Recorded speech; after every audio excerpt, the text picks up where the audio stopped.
사도신경으로 신앙 고백 드림으로 새벽 예배 시작합니다.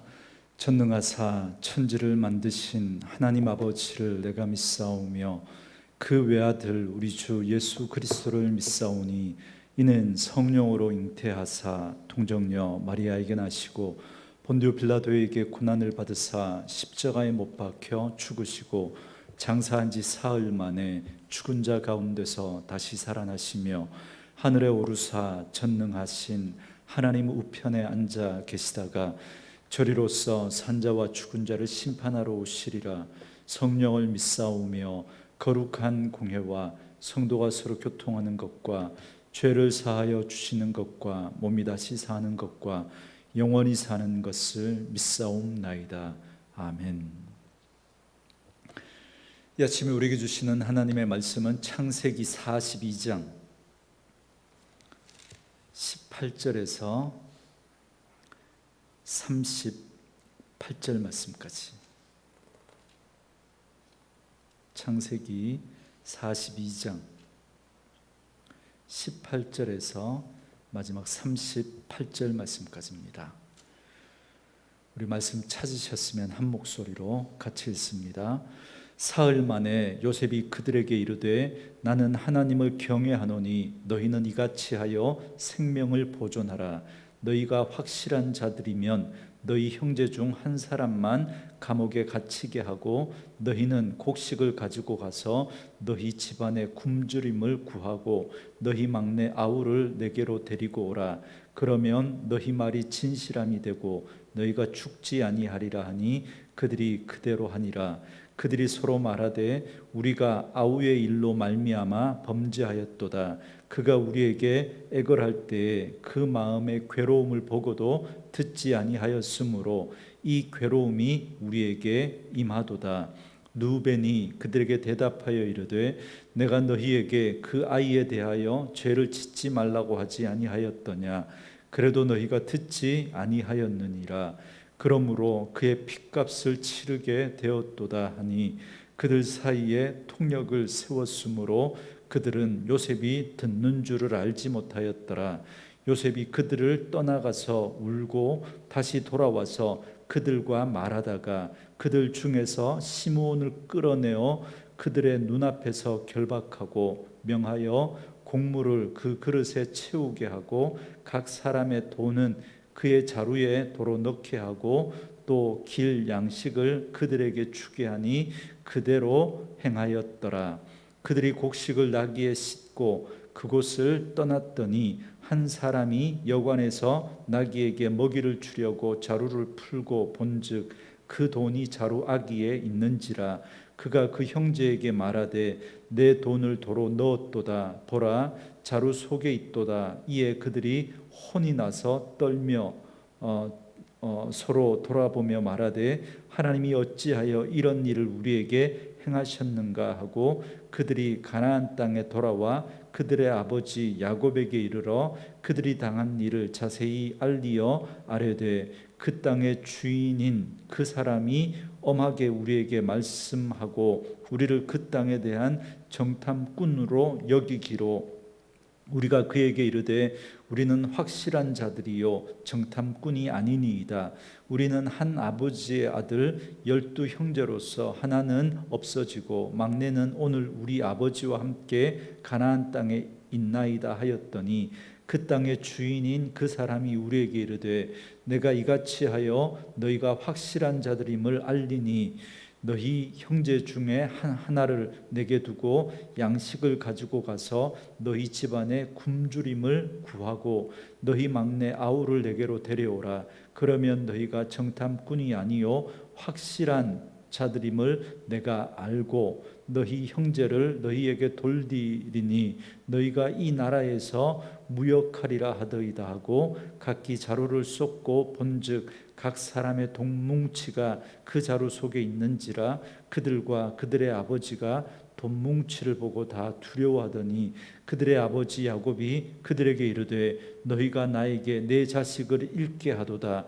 요셉도 없어졌고 시므온도 없어졌거늘 베냐민을 또 빼앗아 가고자 하니 이는 다 나를 해롭게 함이로다. 르우벤이 그의 아버지에게 말하여 이르되 내가 그를 아버지께로 데리고 오지 아니하거든 내 두 아들을 죽이소서 그를 내 손에 맡기소서 내가 그를 아버지께로 데리고 돌아오리이다. 야곱이 이르되 내 아들은 너희와 함께 내려가지 못하리니 그의 형은 죽고 그만 남았음이라. 만일 너희가 가는 길에서 재난이 그에게 미치면 너희가 내 흰머리를 슬퍼하며 스올로 내려가게 함이 되리라. 아멘. 오늘은 함께 읽으신 창세기 42장 18절에서 마지막 38절 말씀을 중심으로 진정한 회복을 위하여라는 제목의 말씀으로 잠시 은혜를 나누겠습니다. 여러분, 우리가 흔히 하는 말 중에 죄짓고는 못 산다라는 말이 있습니다. 야곱의 경우에도 보면 그는 그 형 에서를 만나기 전까지는 행복할 수 없었습니다. 아내를 얻고 자식을 많이 두었지만 결코 형 에서와 화해가 이루어지기 전까지 그의 삶은 늘 불안해서 벗어나지 못했습니다. 이처럼 죄의 문제가 해결되지 않으면 사람은 제대로 살아갈 수가 없습니다. 오늘 요셉의 형들도 이 사실을 깨닫게 됩니다. 그들이 감옥에 갇힌 지 사흘째 되는 날 요셉이 형들에게 찾아와서 이렇게 말합니다. 18절 말씀에 사흘 만에 요셉이 그들에게 이르되 나는 하나님을 경외하노니 너희는 이같이 하여 생명을 보존하라 그럽니다. 요셉은 자신도 하나님을 믿는 자라고 하면서 형들에게 한 가지 약속을 합니다. 여러분, 이건 요셉이 다분히 의도를 가지고 이렇게 한 겁니다. 여러분 잘 생각해 보세요. 애굽 땅에 하나님을 믿는 자가 있다는 게 여러분 이거 이상한 일 아닙니까? 굉장히 이례적인 일이죠. 하나님께서 아브라함에게 찾아오신 다음에 이제 여호와 하나님에 대한 신앙은 아브라함과 이삭과 야곱 그리고 이제 그 야곱의 아들들에게로 이어지고 있는데, 그런데 애굽의 총리가 나도 하나님을 경외하는 사람이다라고 말했다는 건 이건 분명한 의도를 가지고 이렇게 한 겁니다. 어쩌면 요셉은 이걸 통해서 형들이 자신이 요셉이라는 걸 알 수 있도록 힌트를 주려고 했는지도 모릅니다. 아니면 혹시 요셉과 관계가 있는 사람은 아닐까라고 하는 그 생각을 한번 해볼 수 있도록 그렇게 의도를 가지고 이 말을 한 겁니다. 그래서 그런지 이 요셉의 말을 들은 형들은 역시나 요셉을 생각해 내게 됩니다. 그래서 여러분 21절 말씀에 보시면 그들이 서로 말하되 우리가 아우의 일로 말미암아 범죄하였도다. 그가 우리에게 애걸할 때에 그 마음의 괴로움을 보고도 듣지 아니하였으므로 이 괴로움이 우리에게 임하도다 그럽니다. 그러니까 요셉의 형들은 그들의 죄를 생각해 낸 겁니다. 어제도 말씀을 드렸지만 형들은 어려움에 빠지면 빠질수록 자신들이 그동안 잊고 지냈던, 묻어두고 지냈던 그 죄를 드러내기 시작합니다. 여러분 이것이 바로 하나님이 우리에게 고난을 주시는 목적입니다. 자꾸만 계속되는 그 고난이 그들로 하여금 오래전에 잊고 있었던, 묻어두고 있었던 그 죄를 떠올리게 한 겁니다. 사랑하는 성도 여러분, 혹시 우리도 잊고 지냈던, 묻어두고 있었던 죄가 있다면 드러내고 하나님 앞에 고백하고 해결해야 됩니다. 여러분 우리 속에 아직 남아있는 그 미움이나 분노, 원망, 그런 한이 우리에게 있으면 여러분 그걸 드러내고 하나님 앞에 해결해야 됩니다. 그거 해결하지 못하고 우리가 가지고 있으면 하나님의 은혜와 복이 우리 가운데 흘러 들어올 수가 없습니다. 그리고 열매를 맺을 수도 없는 거죠. 그래서 하나님은 우리의 그러한 죄를 하나님은 때로는 들추어내시고 그걸 하나님 앞에서 해결받기를 원하십니다. 그렇기 때문에 오늘 요셉이 형들을 엄히 대하고 감옥에 가두기까지 한 건 형들에 대한 복수심이나 미움 때문에 그렇게 한 게 아니라 오히려 형들이 하나님 앞에서 죄를 회개하고 돌이킬 수 있도록 하기 위한 사랑과 배려라고 할 수 있습니다. 그렇게 하지 않고 만약에 요셉이 형들과 첫 대면하는 자리에서 바로 자기가 이 요셉이라고 하는 그 정체를 밝혔다고 한다면 여러분, 형들은 진심으로 자신의 죄를 뉘우치지 못했을 겁니다. 자신의 생사 여탈권을 쥐고 있는 이 요셉이, 그죠? 그 요셉을 자기들이 이렇게 팔아버렸었잖아요. 그런데 그 요셉이 지금 애굽의 총리가 되어서 자신들의 생사 여탈권을 쥐고 있는데 이제 죽었구나 하는 그 두려운 마음에 살기 위해서 용서를 구하지 않았겠습니까? 만약에 그랬다면 그들은 진정한 회개를 할 수 없었을 겁니다. 그러나 요셉은 그렇게 하지 않습니다. 고난을 통해서 기회를 주고 있는 거죠. 그래서 형들은 오래전에 자기들이 요셉에게 저질렀던 그 일들을 꺼내어 이야기하기 시작합니다. 그러면서 뉘우칩니다. 장남 루벤이 이렇게 말합니다. 22절 말씀에 보니까 루벤이 그들에게 대답하여 이르되 내가 너희에게 그 아이에 대하여 죄를 짓지 말라고 하지 아니하였더냐. 그래도 너희가 듣지 아니하였느니라. 그러므로 그 핏값을 치르게 되었도다 하니, 그럽니다. 지금 자기들이 당하는 이 고통이 그때 그들이 요셉에게 그 저질렀던 그 죄 때문에 지금 당하는 것이다 라는 사실을 그들이 고백하면서 회개하기 시작한 겁니다. 그들은 고통의 진정한 의미를 비로소 깨닫기 시작했던 겁니다. 여러분, 오늘 우리들도 혹시 지나온 시간들 속에서 다른 사람들에게 고통을 준 일은 없는지 여러분 한번 생각해 보셔야 합니다. 여러분, 죄의 속성을 가진 우리 인간들은 내가 받은 고통은 오래도록 그렇게 기억하고 있으면서도 내가 누군가에게 상처를 준 건 금방 잊어버립니다. 심지어 그 상처를 줬는지도 모르고 그렇게 살아갑니다. 그러나 은혜를 받게 되면 내가 받은 상처보다 내가 남에게 상처 준 게 여러분 기억나게 됩니다. 혹시 우리가 다른 이들에게 어떤 고통이나 상처를 남긴 일이 생각나거든 여러분 회개하시고 하실 수 있다면 용서도 구할 수 있기를 바랍니다. 이것이 바로 고난이 주는 유익 중에 하나입니다. 그래서 저는 예수 믿는 우리들에게 주시는 복 중에 너무나 귀한 복 중에 하나가 바로 이 참회하고 회개하는 복이라고 생각합니다. 여러분, 죄의 속성 중에 하나가 자신의 죄를 인정하지 않고 자꾸 이렇게 변명하고 다른 사람에게 떠넘기려고 하는 게 죄의 속성입니다. 여러분, 아담과 하와를 보세요. 아담은 하와 때문에 그 선악과를 따먹었다 그러는데 여러분 잘 보시면 당신이 내게 준 이 여자 때문이다 그럽니다. 그러니까 하와 때문이라고 하면서 사실은 그 하와를 내게 주신 누구 때문이라는 거예요? 하나님 때문이라고. 그렇게 지금 하나님에게까지 그 죄를 전가합니다. 그리고 하와는 뱀 때문이라고 그러죠. 이처럼 죄를 가진 인간은 절대로 자신의 죄를 인정하지 않으려고 하고 회개하려고 하지 않습니다. 여러분, 그렇게 우리가 나이가 들면 점점 딱딱해지고 거칠어지고 여러분 그렇게 되는 거죠. 여러분, 미성숙하고 은혜를 모르는 그런 사람이 됩니다. 그래서 사과하는 법이 없습니다. 다 남 탓을 하는 거예요. 나만 옳고 다른 사람은 다 틀리고, 그래서 잘못된 건 다 다른 사람들 때문이고 그렇게 되는 거죠. 그런데 우리가 참회하고 회개할 수 있는 그런 모습이 우리에게 있다면 여러분 정말 그건 큰 복입니다. 왜냐하면 회개가 없으면 인생은 점점 더 완악하고 교만해질 수밖에 없기 때문에 그렇습니다. 그래서 고난이 주는 축복이 바로 이 은혜입니다. 그래서 하나님은 때로 우리의 삶을 우리의 삶 가운데 고난을 허락하시는 겁니다. 그래서 우리 속에 감추어 두었던 그런 죄를 드러나게 하시는 거죠.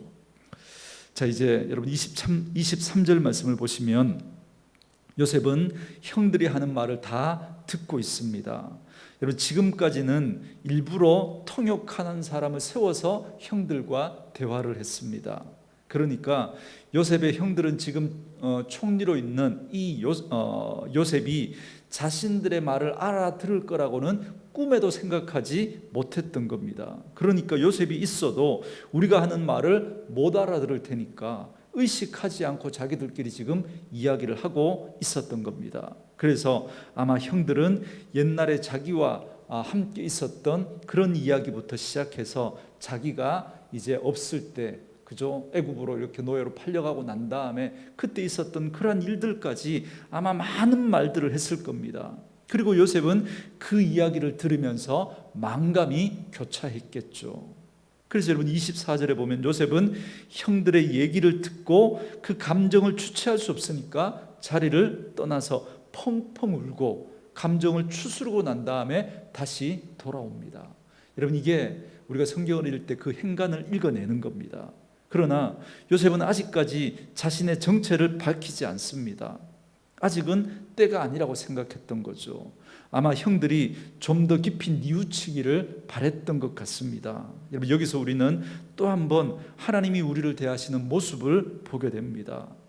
하나님은 고통 중에 있는 우리를 보시면서 마음 아파하시고 우시는 분이십니다. 그러나 하나님은 우리가 힘들어하고 고통스러워하고 마음 아파하는 걸 보시면서도 하나님도 같이 마음 아파하시고 우시면서도 참고 기다리십니다. 왜냐하면 이 정도로는 안 된다는 걸 하나님이 아시는 거예요. 여러분, 우리가 그렇게 쉽게 회개하고 뉘우치고 돌이키는 사람이 아니라는 걸 하나님이 아십니다. 그래서 우리가 진정으로 깨닫고 돌이키기를 원하시기 때문에 하나님은 우리가 힘들어하는 걸 보면서도 하나님은 기다리시고 그 고통의 시간들을 통해서 우리가 진정으로 하나님 앞에 돌아오기를 원하시는 것이죠. 여러분, 그래서 요셉은 자신의 진심과는 다르게 시몬을 취해서 감옥에 가둡니다. 근데 여러분, 왜 하필이면 시몬이었을까? 여러분, 한번 생각해 보셨습니까? 이건 어디까지나 제 내피셜입니다. 아마 22절에 르우벤이 했던 이 말부터 시작해서 아마 그날 요셉을 죽이기로 했다가 미디안 상인에게 노예로 팔았던 그날에 있었던 일들을 서로가 아마 이야기했을 겁니다. 그죠? 그때 르우벤과 유다는 요셉을 살리려고 했던 게 여러분 창세기 37장에 보면 나옵니다. 그런데 성경에 나와 있지 않지만 요셉을 시기해서 죽이려고 했던 그 일을 처음에 모의하고 처음에 주동했던 사람이 누구였을까? 이게 추측을 해보면 아마 이 본문을 보면서 시몬이 아니었을까? 제가 그 생각을 하게 됩니다. 이건 어디까지나 제 생각입니다.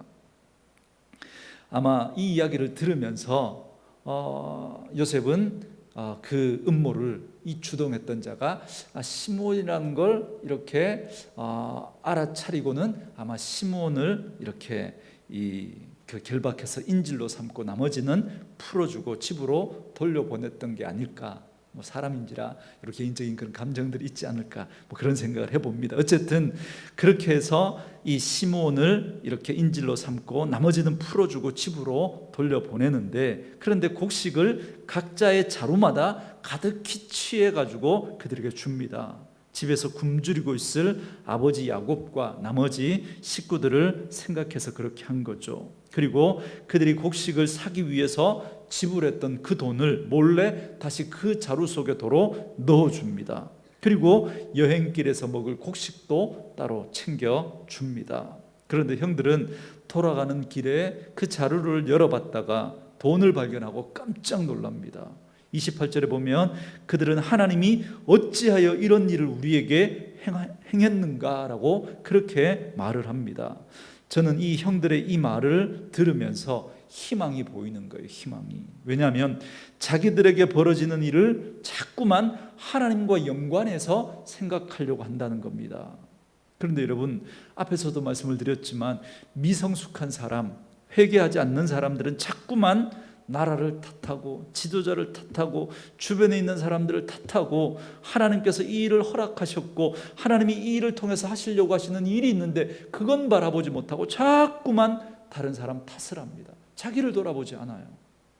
그런데 지금 요셉의 형들이 바뀌고 있는 겁니다. 자꾸 자신들의 인생에서 벌어지는 일을 하나님과 연관해서 그렇게 생각하는 겁니다. 그래서 전 이 이야기가 희망적으로 들리는 겁니다.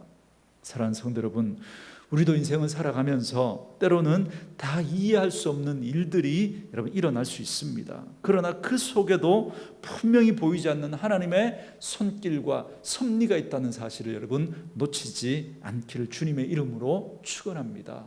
그래서 그 속에서 우리를 향하신 하나님을 바라보고 그 고난을 주신 이유가 무엇인지를 돌아보고 또 나를 바꾸어가는 그런 은혜가 있기를 원합니다. 자, 이렇게 해서 집으로 돌아온 형들은 이 모든 일들을 아버지 야곱에게 다 말합니다. 그런데 야곱은 자루에 든 이 돈뭉치를 보고 깜짝 놀라고 두려워합니다. 그리고 야곱은 이렇게 말합니다. 36절 말씀인데요.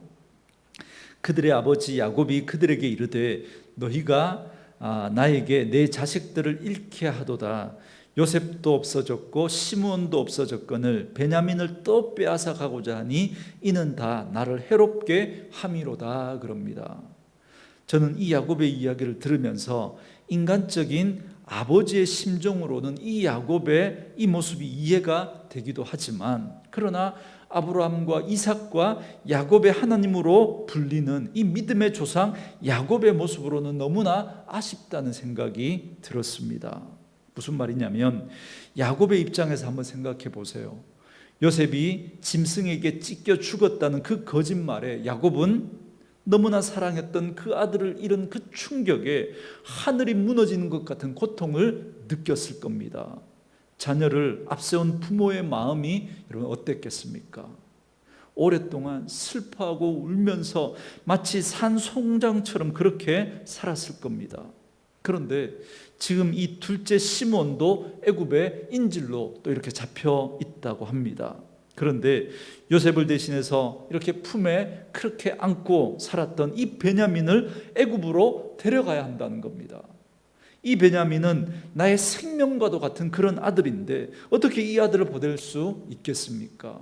그러니 내 눈에 흙이 들어와도 절대로 데려갈 수 없다. 지금 이 야곱이 절규하고 있는 겁니다.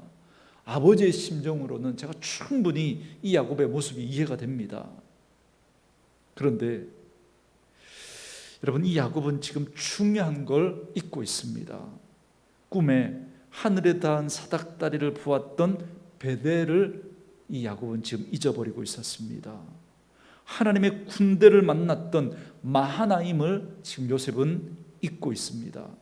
약복 강가에서 밤새 씨름하면서 그때 언약을 주셨던 브니엘을 지금 이 야곱은 잊고 있습니다. 그때 에서의 손으로부터 구원하신 그 하나님의 권능을 그는 잊어버리고 있는 겁니다. 대신에 막내 베냐민을 품에 지금 쌓고 있습니다. 여러분, 창세기 35장에 보면 세겜 땅 상수리 나무 아래에서 이방 신들을 묻고 하나님만 의지하겠노라고 하면서 처음 하나님을 만났던 그 베델로 올라가자 그러면서 그 베델로 향할 때 그때 그 심정을 이 지금 야곱이 잊어버리고 있습니다. 그때 사방의 대적들을 잠잠하게 하신 그 하나님을 잊어버리고 있는 겁니다. 그 대신 막내 아들을 우상처럼 붙들고 있는 거예요. 이게 너무너무 아쉬운 겁니다. 야곱의 모습에서 그 하나님 앞에 맡기지 못하고 그 베냐민을 지금 붙들고 우상처럼 붙들고 있는 거예요. 사랑하는 성도 여러분, 믿음은 현재형입니다. 과거가 아니라 현재 나를 하나님 앞에 내놓을 수 있어야 그게 여러분 진짜 믿음입니다. 하나님은 오늘 내 삶을 받기를 원하십니다. 그런데 야곱은 과거에 누구보다 놀라운 하나님을 그는 수없이 많이 경험했음에도 불구하고 자기 인생의 종말을 이제 17년 남겨두고 있는 130세의 이 야곱은 자기 인생 가운데 만났던 그 신실하신 하나님을 의지하지 못하고 신뢰하지 못하고 그 하나님 붙들지 못하고 그 막내 아들 베냐민만 지금 우상처럼 지금 붙들고 있는 거예요. 사랑하는 성도 여러분, 혹시 이 모습이 오늘 우리의 모습은 아닙니까? 우리의 인생 가운데 신실하게 인도하셨던 그 하나님, 예수 믿고 살아오면서 지금까지 한 번도 나를 버리시지 않으시고 끝까지 함께 하셨던 그 하나님이신데, 그런데 우리는 야곱처럼 하나님을 믿지 못하고 하나님을 신뢰하지 못하고 그 하나님 앞에 맡기지 못하고 여전히 붙들고 있는 그런 베냐민은 없습니까? 그래서 그것이 주님을 대신하는 우상처럼 돼버리지는 않았는지 오늘 이 말씀을 통해서 다시 한번 우리의 모습을 돌아보고 우리의 삶 가운데 신실하게 함께 하셨던 그 하나님을 믿고 그 하나님 앞에 우리의 삶을 온전히 맡겨드릴 수 있는 그런 저와 여러분 되어줄 수 있기를 주님의 이름으로 축원합니다. 우리 주신 말씀을 생각하면서 찬송가 543장 찬양 드리고 기도하는 시간 갖겠습니다. 543장입니다.